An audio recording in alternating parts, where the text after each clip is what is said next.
In Massachusetts, we heard the governor panicked, and she wanted to declare a state of emergency. We know what's going on in New York City, where we've had a constant state of emergency with over 125,000 illegal aliens. Now factor in Illinois. Suddenly, the governor realized Chicago's overrun. So are these suburban communities. It is an emergency. What the hell is going on with legal immigration at our border? This letter to President Biden from maybe a future presidential candidate, Governor Pritzker. Yeah, he's a Democrat, keep in mind. The letter says, as the numbers being transported to Chicago are accelerating, the humanitarian crisis is overwhelming our ability to provide aid to the refugee population. Unfortunately, the welcome and aid Illinois has been providing to these asylum seekers has not been matched with support by the federal government. Most critically, the federal government's lack of intervention and coordination at the border has created an untenable situation for Illinois. Sound familiar? And what he's complaining about is Governor Pritzker says, look, we are awash with migrants because we've had 15,000 in the last year.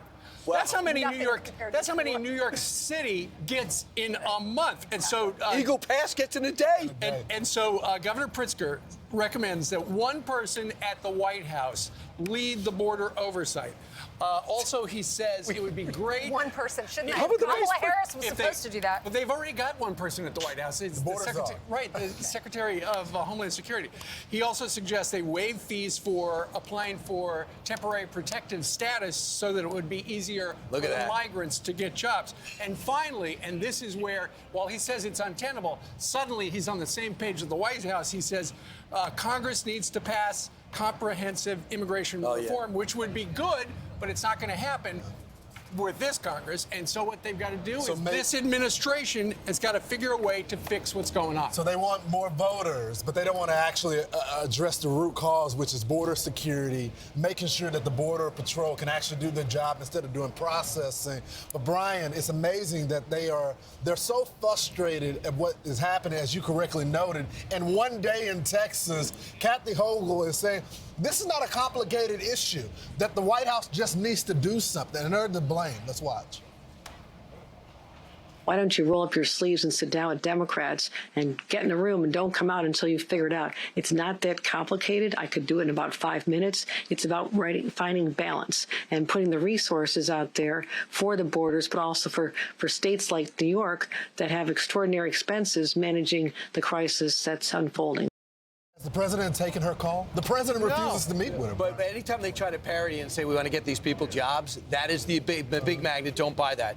Number two is this president of the United States do not also say, give me money for these refugees. That also is a problem. I don't want these cities afloat with federal money of ours to keep these illegal aliens getting their 3 meals a day, their mini menus, and their laundry done, and their noses wiped. Not in our country. I love what New York City Mayor Eric Adams is doing. He's doing what the vice president should be doing. This guy is going to Mexico City. He's going to Bogota, Colombia. He's going to the Darien Pass. He's going to meet with leaders and find out what the problem is. That's just it. You got to listen. A lot of these Central American, South American countries are mad at us for making it so easy to come in. They are losing their workforce. Other times, there's the cartels more powerful than government. Until you go down, you don't know what the issue is. Well, what he's going to do is he's going to tell those countries, don't send your people because we can't handle it. Governor Hochul said, I can fix the problem in 5 minutes. But here's the thing. 2 days ago, she said the border is too open. Got a lot of blowback. They were inquiring about that yesterday in the briefing room at the White House. And after she said the border is too open, yesterday she amended it. She walked it all back and she said, you know what we really need is immigration reform. Yeah, they keep clarifying what they really meant because they don't want to offend the president. From she was right Democrats. the first time. All right, so an advisor to the mayor of New York City, who is trying to find solutions for all this, because we're getting 100,000 migrants. We did at least in the last year. His top advisor, Ingrid Lewis Martin, was being interviewed by a local news outlet and said something very surprising, saying we need to, this is a Democrat, close the borders. Listen. What? The federal government needs to do its job. We need the federal government, the Congress members, the Senate, and the president to do its job. Close the borders. Well, then after she said that, after after she said that, though, a spokesman for Eric Adams came back and clarified the mayor believes the U.S. should continue to welcome immigrants. However, Fabian Levy says there need to be decompression strategies at the border. That's polite. What does that mean? A national border security comprehensive reform, and that's not going to happen. And they all know it. Well, especially because the main thing is the main issue was what do you do with the people here? You don't even touch that until you seal the border. And now the issue is going to be even more dynamic because you have doubled the number of illegals in our country. And then if you hermetically seal the border, deal with the Central and South American issues, get Mexico to enforce their border, by the way, because they're now saying that they're more than ever coming right through. Then you do all that, and then you consider the people here already. That's how far away from comprehensive. Also, it's not healthy when the White House accuses Republicans of pulling a political stunt. That's all a political stunt. They were not Republicans. These are Democrats. The reason why they're saying this now, though, Brian, is because it's election time.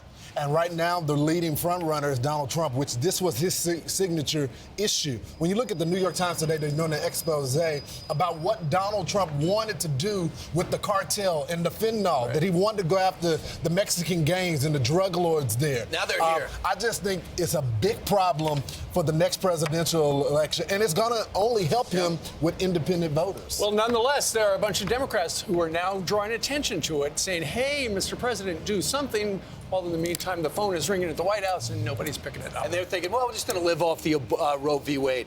I don't think so. Not in 2024. That much.